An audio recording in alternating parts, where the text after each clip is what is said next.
नमस्कार। मोहनलाल सुखाड़िया विश्वविद्यालय के अंतर्गत एमए उत्तरार्ध के 7म प्रश्न पत्र भाषा विज्ञान के अंतर्गत हम रूप विज्ञान पढ़ रहे हैं, जिसके अंतर्गत पिछले वीडियो में हमने रूप परिवर्तन के कारण पढ़े थे कि कौन कौन से ऐसे कारण होते हैं जिनसे भाषा के अंदर रूप परिवर्तित हो जाते हैं। आज हम पढ़ने जा रहे हैं रूप परिवर्तन की दिशाएं या प्रकार, कि किस प्रकार से जो रूप हैं वो बदलते हैं, किस दिशा में बदलते हैं और उसके कौन कारण हम पढ़ चुके हैं। आज हम उसकी प्रकार पढ़ने जा रहे हैं। सबसे पहला जो रूप परिवर्तन का प्रकार है वो ये है कि पुराने संबंध तत्व का लोप हो जाता है और नए का प्रयोग होने लग जाता है। जैसे ध्वनि परिवर्तन से प्राय पुराने संबंध तत्व जब लुप्त हो जाते थे तो अर्थ की स्पष्टता के लिए नए संबंध तत्व जोड़े जाने लगते थे और इस प्रकार परिवर्तित रूप प्रयोग में आने लगता है। जैसे संस्कृत रामः रामम रामश्च रामे आदि के स्थान पर आज हम राम ने, राम को, राम का, राम में आदि का प्रयोग कर रहे हैं। तो इस प्रकार से नए प्रयोग जब प्रारंभ हो जाते हैं तो रूप परिवर्तन की दिशा है वो इस प्रकार से बदल जाती है।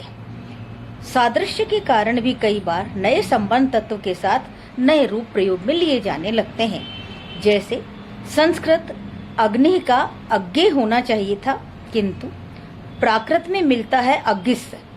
स्पष्ट ही अकारांत शब्दों का प्रत्यय स होता है।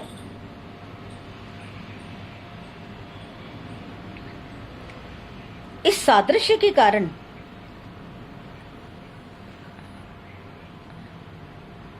अग्नि का अग्नि के स्थान पर अग्गिस हो गया है और उसी प्रकार से वायु का वाउस भी चल पड़ा है। चला पड़ा आदि की सादृश्य पर क्रिया के स्थान पर करा अथवा चलिए पढ़िए आदि के सादृश्य पर कीजिए के स्थान पर करिए भी इसके उदाहरण है। इस प्रकार से सादृश्य के कारण भी नए संबंध तत्व के साथ नए रूप बनने लगते हैं। अतिरिक्त प्रत्यय का प्रयोग ये हम पहले भी पढ़ चुके हैं। एक प्रत्यय के रहते दूसरे का भी प्रयोग, जैसे जवाहरात जवाहरातों। यहाँ बहुवचन प्रत्यय आत के रहते ओ भी प्रयोग में आने लगा है। ऐसे ही जेवरातों, कागजातों, श्रेष्ठतम, सर्वश्रेष्ठ तथा सर्वोत्तम में अतिरिक्त प्रत्यय नहीं है, अपितु उसी अर्थ का अतिरिक्त शब्द सर्व आ गया है। अनेकों में ओ प्रत्यय अतिरिक्त है जो वस्तुतः वही काम कर रहा है जो आत्म है। दरअसल में या दर भी अतिरिक्त है। मतलब दरअसल का मतलब ही असल में होता है, लेकिन कई बार पता नहीं होता है तो दरअसल के साथ में लोग मैं प्रत्यय का प्रयोग और करने लग जाते हैं।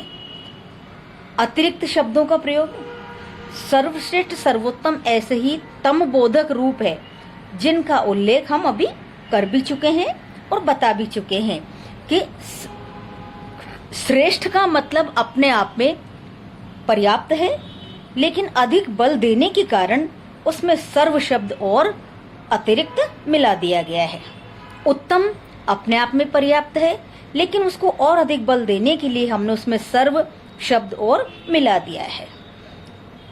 अब कई बार क्या होता है, गलत प्रत्ययों के प्रयोग भी होने लगते हैं। जैसे इंद्रिय के स्थान पर इंद्रियां रूप इसी का प्रकार का उदाहरण है। ऐसा सादृश्य के कारण हुआ है।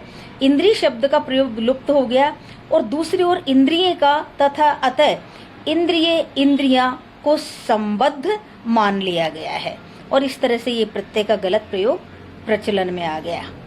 कुछ नए प्रत्यय भी आते हैं, जैसे प्रभावशाली के स्थान पर आजकल प्रभावी शब्द चल पड़ा है। पहले प्रभावशाली ही कहते थे, लेकिन आजकल हम प्रभावी भी कहने लगे हैं। तो ये नए प्रत्यय का प्रयोग है। तो इस प्रकार से रूप परिवर्तन की दिशाएं इस प्रकार से बदलने लगती है। आधा पुराना प्रत्यय और आधा नया। छठा के स्थान पर छठवां में 6 मूल शब्द है। 6 छठा का पुराना प्रत्यय है, वहां 5वां 7वां आदि की सादृश्य पर नया प्रत्यय है। अर्थात 5वां और 7वां के साथ में हम छठा पर्याप्त है, लेकिन उसको भी छठवां कई बार कहने लगे हैं। तो इस प्रकार से आधा प्रत्यय पुराना और आधा नया मिलके अब उसका छठा के स्थान पर छठवां प्रयोग में आ रहा है।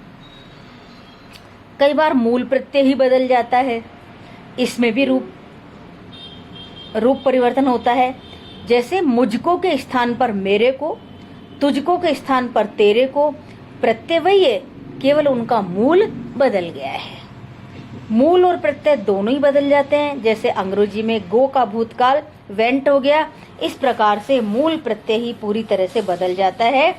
तो रूप परिवर्तन की ये इस प्रकार की दिशाएं होती है कि जिनके कारण से रूप है वो समय के साथ साथ धीरे धीरे बदलने लगते हैं।